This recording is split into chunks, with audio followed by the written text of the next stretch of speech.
Hello? Can you hear me? Yes, we can hear you. Yep, we could hear you. We are live.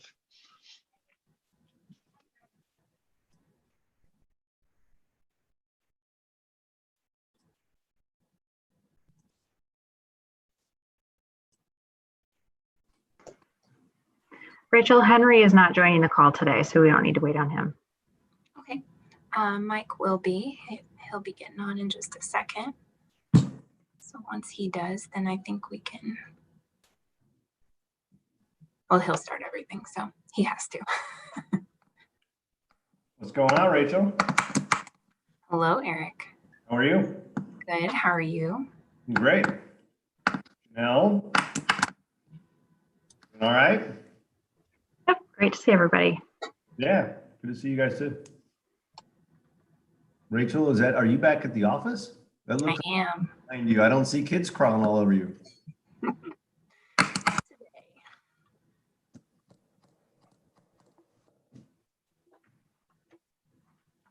Yeah, we're back for the time being, and then we're gonna work on another hybrid type schedule, I think. To keep people kind of rotating? Yeah. Keep the numbers down? Yeah, cool. Yeah, so that'll be fun. Yeah.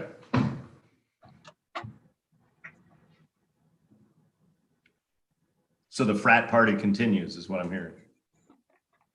Yeah. I had to get out. No house was big enough with my 15 and 11-year-old running around in there. You know what I mean? Mm-hmm. Mm-mm. Too much. Too much. Eric, are your kids still virtual? Are they actually at school?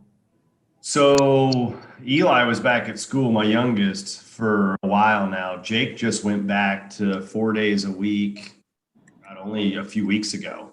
So he's like virtual on Monday. They call it what? Asynchronous, which is nothing more than self-paced, lay on my couch and eat Cheetos with a laptop on his chest. But then the other 4 days he's actually at school. Yeah. Then Eli's back. He's 5 days a week, but Wednesday he gets off at like 12. So it's like, really? Like, what's the point of that other than messing up our home schedule? Like, somebody's got to get over there and pick him up. You know what I mean? Yep. Yeah.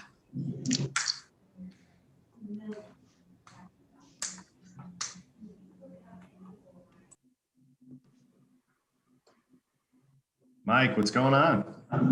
Well, we're ready to get rolling. How are you, man? Doing lots. Yep.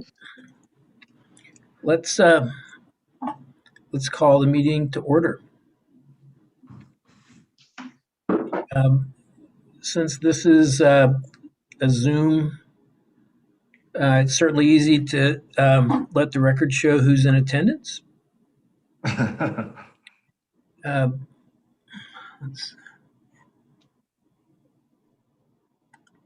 pull up. Let me get the agenda. So docket number PZ 2020-00074 DP ADLS for Magnolia. Whose show is this today? Is Justin giving the presentation? Is Janelle giving the presentation? I believe that Justin's giving the presentation. Okay. I would be glad to share the details that if Rachel can assist me with the plans. And I think if I can dive right in, for the record, I'll treat it like a public hearing in person. Justin Moffett with Old Town. This is definitely a team effort. And so my name and Rebecca's name's on the filing, but we have engineering representatives and our architecture representatives here who candidly will be more qualified to answer some of the detailed questions. I just want to summarize high level kind of the project status and give you a little context of the history. So if we can zoom to the next slide, please. I think just for public record, everybody on the call is familiar with the site, but It's at the southeast corner of City Center Drive, aka 126th Street and Rangeline Road. There's an existing retail strip center there and some formerly residential homes along Pawnee Drive that's just to the right of the site. We are just north of the Ace Hardware property. Now the next slide that I'll pull it into kind of closer view. Just again, for acknowledging for anybody who might be looking at this for the first time today, the project site we're here to discuss today is outlined that black border, but there will be a phase 2 that's on the Rangeline side. So keep in mind that we will be bringing forward another ADLS package in the future, near future, for what will be more mixed-use multifamily development where that existing retail strip center is. And so as you look at some of the detail today, it'll acknowledge that a lot of our infrastructure depends on the future phases. So that's why we're approving the master plan or seeking approval on the master plan, but we will not be able to build all the units in this development plan until we get to phase 2 of the development. I'll scroll the next slide for me. I want to provide just a little clarity around what we're proposing for the Magnolia condo development. One of the challenges that we have seen in the market is the ability to fill a gap in the market for housing product type. Old Town has a lot of experience in providing for sale housing for the community. And we, through survey data, have determined that there is quite a bit of interest in owner-occupied condo-style apartment units. But it's quite a challenge to speculatively build a large building, a lot of financial risk in that. So in discussions with the city over the number of years, we looked at different concepts where we could maybe mitigate some of that risk of building large-scale apartment-style condo buildings. And we came up with this concept after looking at products in a few different markets where condos are prevalent.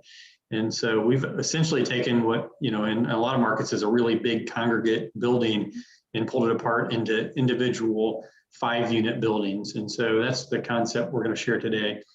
So some of the unique features are that each unit has its own private 2-car garage, and we'll get some of that detail in the floor plans. But that we have the amenities that are found in a zero maintenance condo lifestyle that people who own homes maybe in Florida or Arizona, the Sun Belt, kind of expect in a condo, but in a smaller package that is conducive to our market. I think in the future we'll find downtown Carmel urbanizes that we'll find more and more large scale condo developments. But we felt like this mitigated some of the financial risk of a large scale project, but it also served as a transitional piece from what's mostly single family residential housing stock to the east, to what is a very dense urban environment to the west at City Center. So in this image, you'll see that we have our 6 buildings, 30 total units, 5 units per building. With a private alley system. So 3 of the buildings face east, Pawnee Drive. 3 of the buildings face west to an interior street that will get constructed when we get to the Rangeline phase of the project. So here you can see kind of an outline of the concept plan for the Rangeline phase. Just so it's not confusing to the viewer here, you see all those little grids of little rectangles there. That's actually in this plan green space that is covering stormwater detention facility. So the idea is that's a city width street, a new city street that separates the condo phase from the apartment phase, and then our stormwater management system underneath, kind of probably a hardscape and lawn area in front of the future multifamily. So advance for me to the next slide. Just getting down into the individual building detail. So we have building 1 and building 2, each have their front doors facing either to the east to Pawnee or to the west to the new interior street that we will construct. All the buildings, garages are served by a private alley system. Again, each unit has its own private 2-car garage that's accessed directly off the alley. I won't get into the floor plans yet. We'll save that for the better detail. I think we have further in the slide deck, but this gives you a sense of how the buildings are oriented on the site. I'll scroll for me again. Same concept here, just showing how the building's oriented along the alleys. And then if we get to the next slide, I think we'll have the final set of buildings. So this is at our shared property line with Ace Hardware. Quite a few grade challenges with the site. If you stood at Pawnee and looked north, you'd see quite a grade difference running from north to south. So we had to creatively solve for holding up the interior alleys and the building foundation. So there's a large retaining wall proposed at the south end that breaks our site from the Ace Hardware site. So scroll one more for me.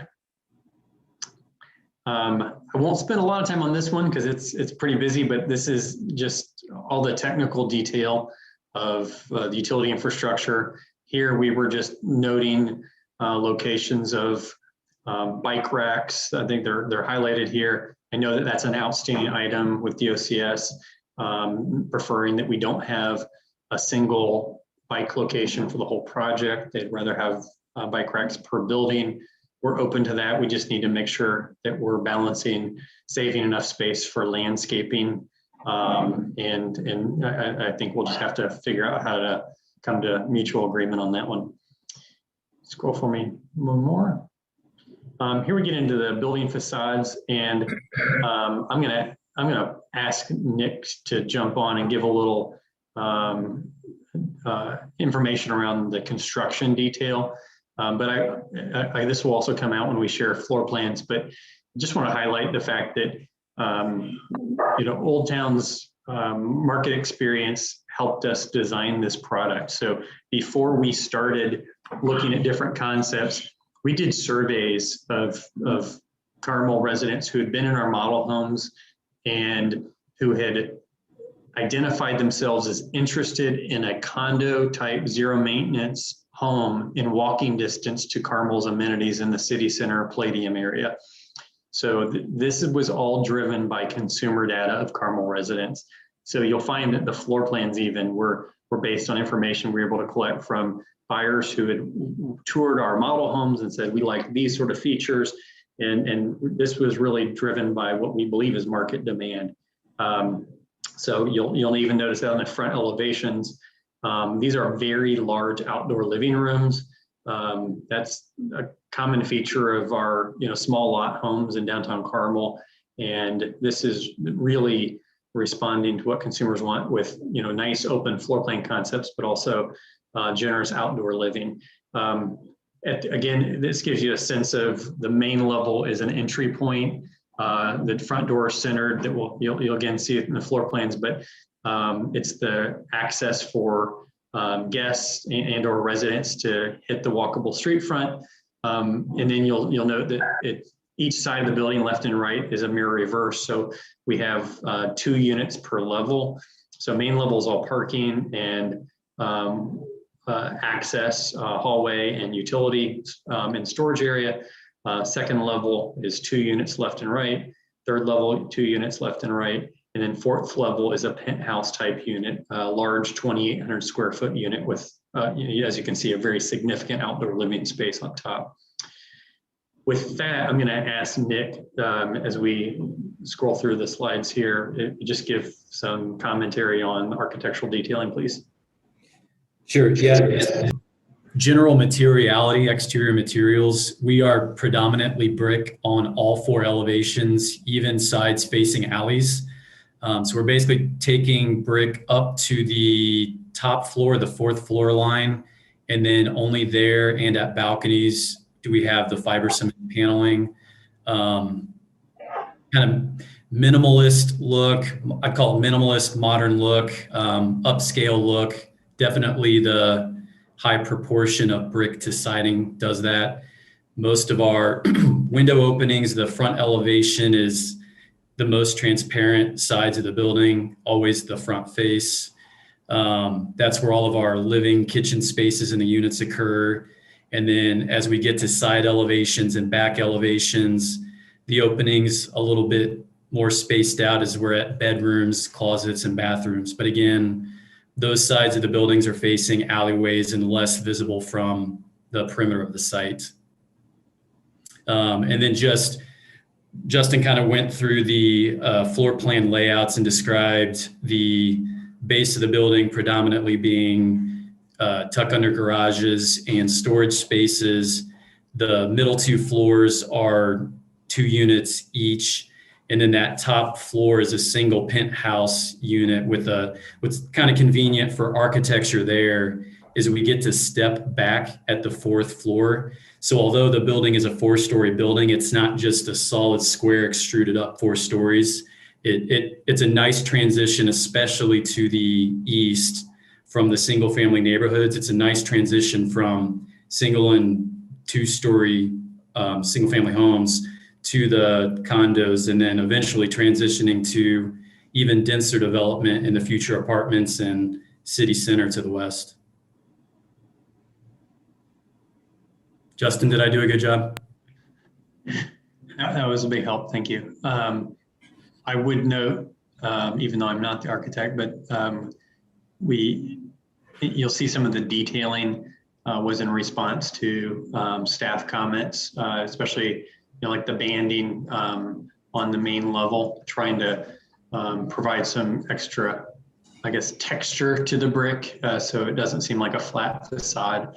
Again, I want to acknowledge that we're working through some of the final landscape architecture, especially on City Center Drive. We know that that's a very important corridor to make sure that we have enough room for landscaping and for hiding some of the metering.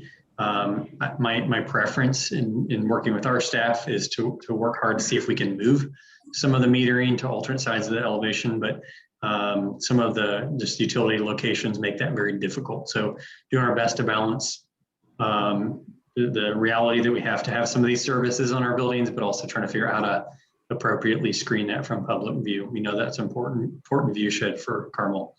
I won't spend a lot. Go Can ahead. I interrupt here for just a moment? Sorry. Can you guys hear me better now? Yep. Okay. I just wanted to add that the CRC is really happy with the coordination that Old Town has had with the utilities and with everything that's happening, especially along City Center. They've made some significant improvements to the amount of landscaping that they're able to fit onto the parcel. They have some significant challenges to work with there, and just wanted to let everyone know that they're really doing a great job to work with a very limited palette here. Thank you, Janelle. And I will add that, we recognize that there's always room for improvement, and I'm glad to hear any additional staff comments that are raised today. But, any comments related to protecting that city center corridor doesn't fall on deaf ears. We really do care that it presents well. And I can make an economic justification for that too. I mean, we're in business of selling homes in response to market demand. And we know that we have to put our best foot forward with the community. And we know that the presentation we make on the first phase of this project will really set the tone for sales moving forward. So it's really our responsibility to do a good job there to make sure that all the stakeholders are happy. City of Carmel, people that drive on City Center Drive, and eventually the people who buy these units. Just out of sake, respect for folks' time, I won't spend much time on this, but since this is a public hearing, I would hit on the floor plans just real quick so people can understand how they orient. So if we could hit, and I'll just run through this rapidly, but we have, again, I addressed that the main level of each building is a parking area. And so in slide 13, You'll see that that's represented. So you'll have a central stair corridor and then an elevator shaft for convenient access for all the residents. So what's unique about this project is no resident has a long walk from their private garage to an elevator. That was another strategic advantage of this over a large scale building where you have a big shared parking structure and everybody has maybe a 100-foot walk from their car to the garage and then up an elevator and then down a hallway. In this concept, nobody has more than a 25-foot walk from their private garage to the elevator. And if we go up to the next level on slide 14, you'll see that you land at a common lobby directly into your unit. So the goal was, as we become kind of more of an urbanized downtown, and a lot of our existing residents are used to traditional suburban living, this is kind of a baby step into condo living where we're not having to give up some of those amenities that we most car residents appreciate, like the convenient access to the private 2-car garage. So this is representative of a second and third level, where again, center line of the building divides the unit, but large open concept floor plan, kitchen, dining, great room that all faces the large balcony area, and then large master suite and then guest bedroom. Hard to tell in this image, but we have just north of what's a fireplace there, you'll see a little pocket office. So not a full-size den, but little pocket office. So this is very similar in size and scale of rooms to homes that we build in the community already. Let's scroll up. That's top level. This is the penthouse. So again, same overall footprint, but just a much larger unit, three bedroom unit, each with its own ensuite bath and very large outdoor living rooms. With that, we can probably jump ahead because we just have duplicates of the floor plans here in the packet with just room dimensions. Just for the requirement of our filing here, just have some lighting detail. I don't think Nick has any other comments on that, but just more of maybe a modern look to the lighting package. And this is the photometric plan. Obviously, we have to be sensitive to surrounding neighbors and not push our light onto them. So that's why we provide this photometric plan to make sure that we are kind of managing our own light pollution or try to prevent that from happening. Landscaping plan, this is, I've already provided a lot of commentary on that, but we know that this is, we hope meets the requirements of the ordinances, but I'm glad to hear any additional comments about that. We're going to start with raw pallet here and replant the whole development site. The next slide has a little more detail by unit, just with plant material type. I know this has been reviewed by DOCS, but again, I think the focus area that we really need to pay attention to is what the City Center Drive streetscape looks like to see. We feel, as Janelle said, confident that we've paid attention and try to make some adjustments based on comments we received. But this very comfortable acknowledging that this can be an open item if we need to make additional improvements. And keep advancing. Again, just more landscape detail there. The last few slides are really just the granular detail of landscape plan. So with that, I will pause my end of the presentation, and I'm glad to take additional comments to see what we can do to move this along. I will tell you that just as far as cadence of the project, if we could scroll back to one of the beginning slides that has the whole site plan. I just want to lay out kind of probably slide 4 would be the best, please. Our construction plans, if approved, would be to start with buildings 1 and 2 that are immediately south of City Center Drive. And then we would move down the Pawnee Road frontage with filling out that frontage just for fire access and kind of logical construction sequencing. We would do the 2 southwest buildings as the final phase. The goal would be As we get started with this, we'd finalize our construction plans for the range line phase of Magnolia, demo the existing strip center, build that interior street, that new street, and then come back and build those final 2 units of the 6 total in the condo phase. With that, I'll pause and thank you for your time, and glad to take any additional questions. Thank you, Justin. Since this is a public hearing, we did receive one letter. Joe, do you want to offer your input on that? And I think we could probably just roll some of those questions to Justin as well. Thank you, Mr. Hearing Officer. Yeah, we did receive one letter for this public hearing, and that was distributed to all the petitioners and planners and city staff involved. It was added to the docket, the online docket on Laserfish. But yeah, there was a series of questions to touch upon those. Justin did kind of go over some of them, but there was questions about restrictions of any new construction in Carmel and about the heights of buildings, if there's any height restrictions in this area. The restriction on when construction can be completed. Are there any noise restrictions? Does the design of the building accommodate for reducing noise bouncing between buildings? They had some questions about retailers, but I don't think that's involved in this project. Signage restrictions also not involved.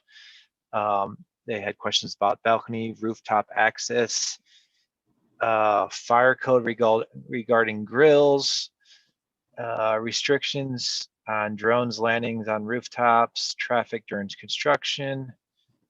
Will Old Town companies manage any complaints directly? Is there a plan for parking, number of spots? You went over that already. Retention of trees, amount of green space. And what is the height of each building? And that is it. Okay, thanks, Joe. Mr. Hollabaugh, would you like me to address any of those directly? Would you first start with the question about drones? I mean, I think that one's probably. I defer all my drone questions to the FAA, but I would say our policy is that if it, in our HOA documents, that it's not protecting the quiet enjoyment of our other residents, we prohibit it. So I think we could address that one. I do think there are some relevant questions that were presented, and I would like to just acknowledge a few of them. Height is a big deal in the community. If somebody was taking a perspective of, being in a condo at City Center on the top level, obviously we're substantially lower in height to that. We're trying to treat this as a transitional project from single family to the east to City Center. So there's this balance between, not having ugly rooftops that people look down on from City Center, and then also, not having buildings that are taller than them. So we feel like that we've balanced that. As Nick alluded to, we worked with staff to have more of a 3-story height at Pawnee, where it's existing single family residential. And then we step back our 4th level, which I think is in response to how our ordinances are written in Carmel. So we've done our best there, and we'll use parapets to help screen additionally from other rooftop infrastructure. Construction noise and timeline, Carmel does have ordinances around that we will follow. So we are not perfect. I sound like a broken record sometimes, but I acknowledge that we're humans that do imperfect work, and I feel like we've been pretty responsive to community concerns, but we will frustrate somebody at some point. And yes, we will get, whether we want it or not, we will get complaints directly, and our team does a really good job responding to them. But we know that there will be challenges along the way, as all construction projects present. This is a very low density project. 30 housing units will not cause a measurable difference in traffic flow. Again, we talked about construction staging and why we're going to save some of the site for a future, just so we can have appropriate parking and staging areas to not disrupt the neighborhood. Those seem to be the bigger issues that I think would impact neighbors. And again, glad to further address that if somebody would like to reach out to us directly after hearing our comments today. Justin, one of the issues in the letter was traffic construction, or construction traffic, I'm sorry. Will that be accessed from that future Middle Drive? Is that how you anticipate it, or will Pawnee get used, or is that? Yes, sir. The reality is that Pawnee will be used for ingress egress, but because we will be saving those future pads, we'll have what we call laydown area for construction staging. So it's our hope that we can do a majority of our construction material storage and staging internal to the site.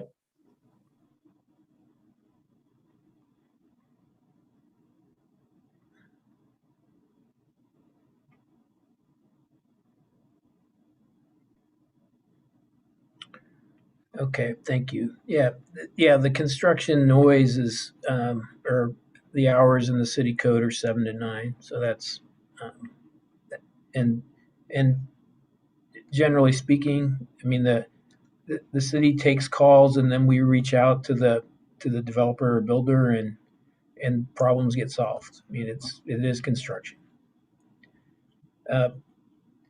Rachel, is there a DOCS report? And I assume that we have sign off from the CRC and the architectural committee. Yeah, I'm happy to report on that. The CRC committee, Architectural Review Committee, has reviewed the project already. As Justin mentioned previously, this is a 2-phase project. So there are the condos that we're discussing right now, and then there's the future project that will be constructed just to the west between Rangeline and the condos that we're talking about today. So we'll be reviewing that portion in the future. We are very happy with the architecture that has been presented. We understand it's a very tight site they're working within. They've worked really closely with the engineering department to ensure that we're providing right-of-way access through the site for the through street. As I mentioned before, coordination with utilities to make sure the landscaping is the best it can be on that site has been addressed. There was a question that was brought up in the letter that was just read about green space, and there will be more green space incorporated into the next phase of this project. So CRC is happy with how that's being addressed as well. It was approved, and we're happy to support this project. Okay, thanks. So I guess since it's been approved, does that mean that there's no outstanding issues? There were a couple of outstanding issues at the time of approval, and they have been resolved through the ADLS process.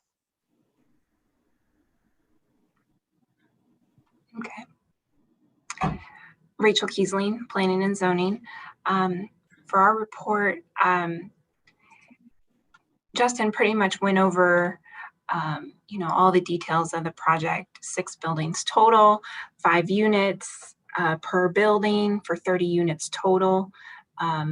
Talks about the parking. Each unit has a 2-car parking garage on the first floor of the unit.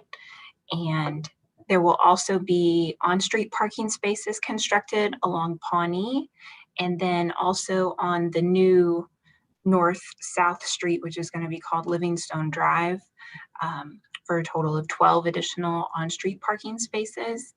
That will be new to this area. Also touching on the green space, we are looking at the site as a whole for the green space to impervious surface lot coverage type questions. And they will have a larger green space area on the 2nd phase. And then they are putting in landscaping as much as they can around each of the buildings, addressing the street frontages, of course, and prettying up as much as they can City Center Drive, which is very important because that is the highly trafficked front of this development. We do have great pedestrian connectivity all the way around the site. The asphalt path will be continued along City Center Drive. We have 6-foot sidewalk coming down along Pawnee, and we have 5-foot sidewalk that is coming down along the new Livingstone Drive. And then we also will have a public street through the middle of the site, which is going to be called Sweetgrass Drive. And that will have a 5-foot wide sidewalk on the north side of that street, going all the way across the property.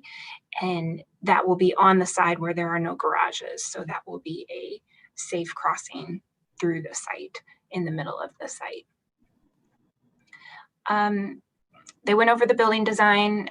It's very modern and sleek looking. The building does step back, which we do appreciate, and that helps with the transition over to the single family to the east. We really like the design and have been working with them on adding elements to it to make sure that it is balanced, and it does have good pedestrian scale detailing, such as Justin mentioned with the brick detailing on the first floor. In the comments and concerns section, we did talk about the landscaping and utility conflicts along City Center Drive.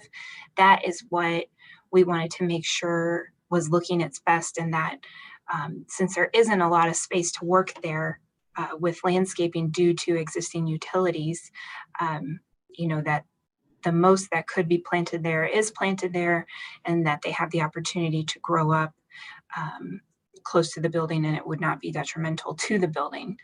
Other ideas for dressing that side of the site would be adding decorative lighting fixtures. I don't know if you had looked at that yet, as far as a way to make this side of the building that faces City Center Drive a little bit more prominent and have a little bit more flair or elegance facing City Center Drive. And then the second item that we had listed on the concerns was the short-term bicycle parking locations, and we do expect to keep working through this. Currently, they have one location with all the racks that could be, or rather should be, distributed to each building. So we want to make it convenient for people who are visiting the residents of these buildings if they are riding there by bike, that they could drop off their bike before they head up to the front door and not have to be let into the garage or, walk a long distance to find a bike parking space, which, they could be on the Livingstone Street side and all the bike parking is over on the Pawnee side. So just trying to get that balance of convenience and parking spaces for each building. And then we do have final approval from the urban forester as far as the plantings go in the landscape plan. He has signed off on that. As I mentioned, the bicycle parking, we still need to work through that. And once we get that done, David Littlejohn, the alternative transportation coordinator, will be able to give his sign off. Through project docs, the utility department is still has some unresolved issues that they need to mark as resolved on their task in project docs. And then lastly, the engineering department, I did speak with Alex Jordan before the hearing just to clarify what they needed, and they are good with the detention and water quality on site. The last thing they need is about the finished floor elevations and the ponding of the 100-year flood event.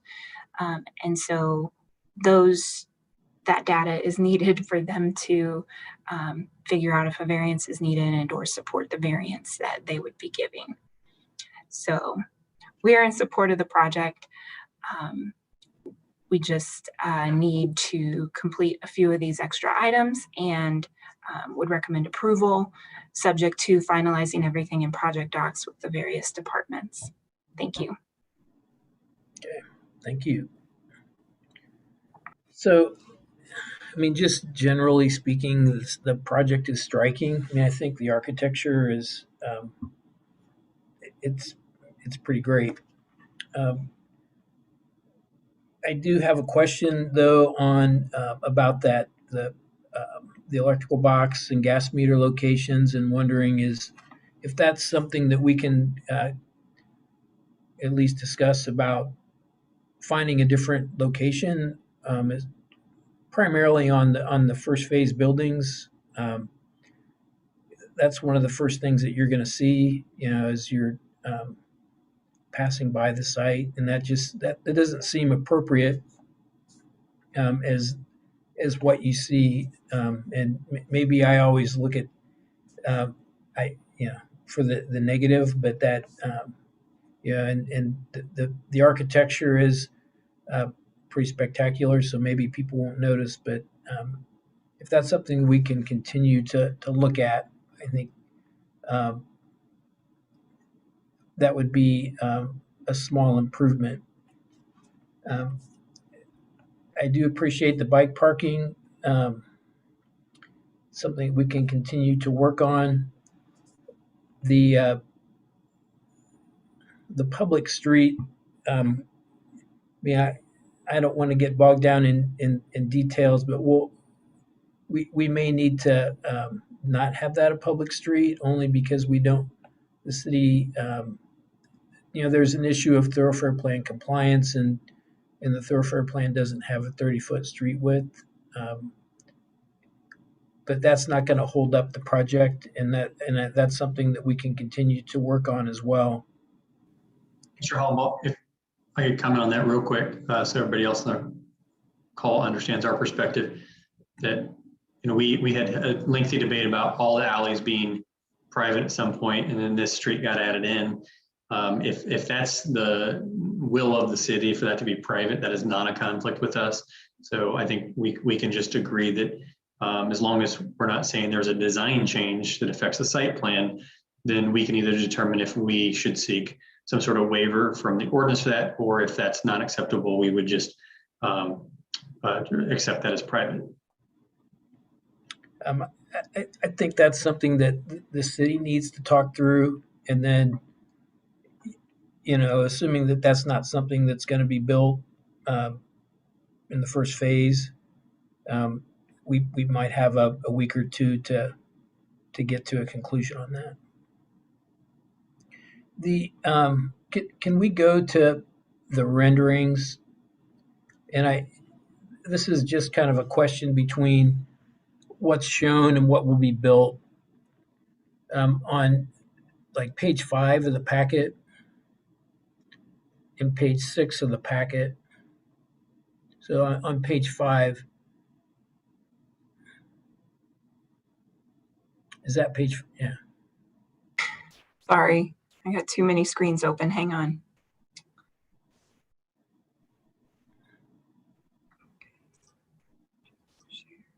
Okay, here we are. Page.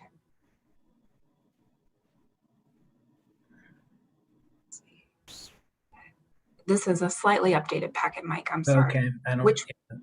That's it right there. This is what you want. Okay. Yep. So next year at this time, with this building, is this what we'll see as far as the relationship of the building to the street?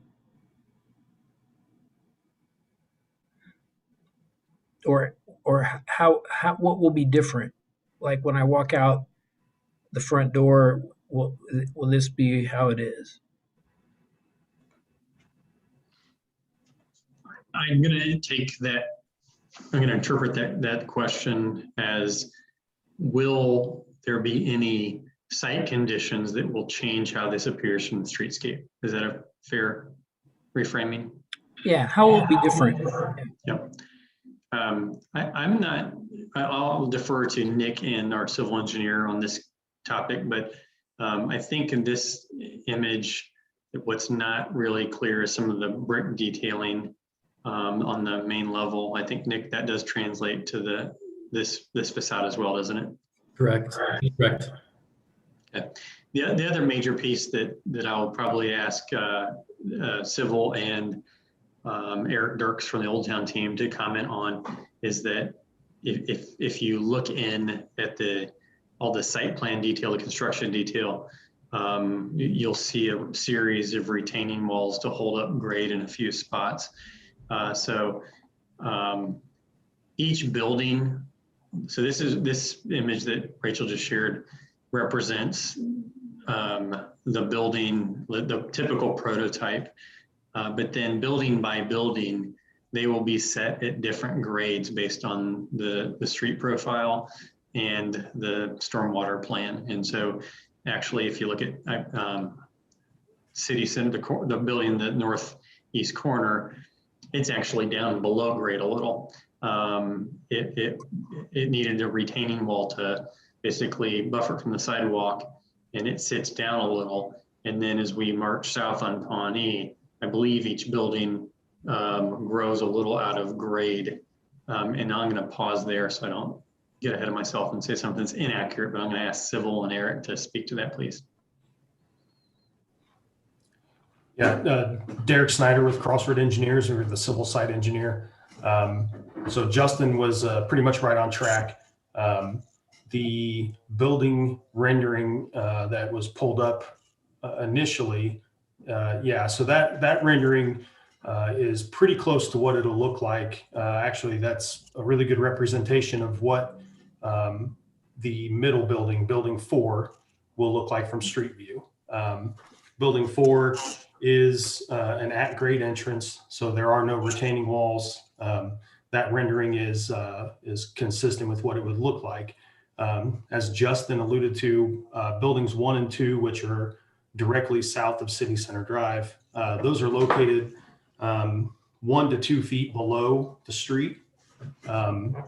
And as Justin mentioned, as you work south, the buildings remain at the relatively the same elevation, and the grade change of Pawnee Road then kind of provides that elevation change, the look that you're alluding to. So buildings 5 and 6, and I'll talk specifically building 6 since that's in the construction plan set for this initial phase. There is a proposed retaining wall about the south side of building 6 that separates the Ace Hardware property from the site. And then that wall will wrap around the southeast corner of building 6 and extend north along Pawnee. Building 6 is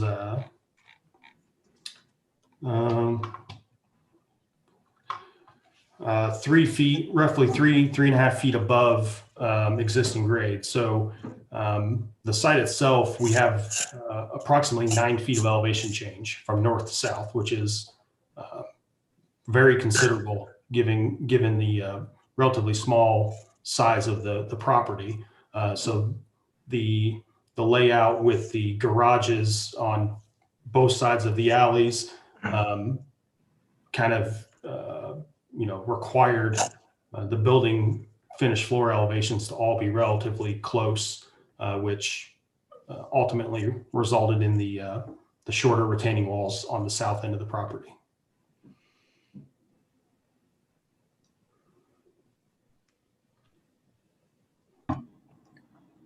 So Derek, does that affect the ultimate building height then, or is it that still will be consistent with the measurements that we see in the elevations? Maybe, Derek, maybe let me speak to that. So Nick Alexander with Studio M. The elevations shown here on the screen are from finished floor, first floor.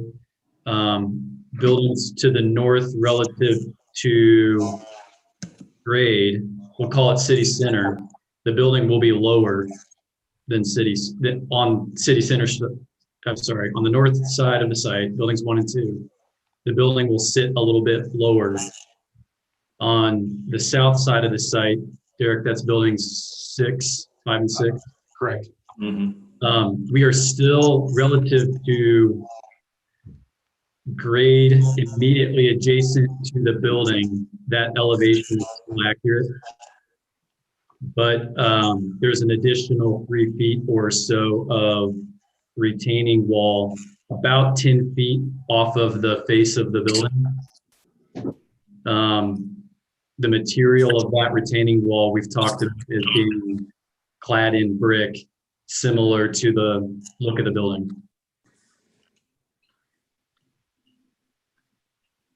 Okay, that might be something that we need to to work through, but that I don't think that's something that we have to hold the project up for either. I mean, that seems a little out of scale with the residential to the east, but that's I think that's something that we can maybe it's just a lack of understanding on our part how that's going to fit. But, so Rachel, do you have any other comments or concerns?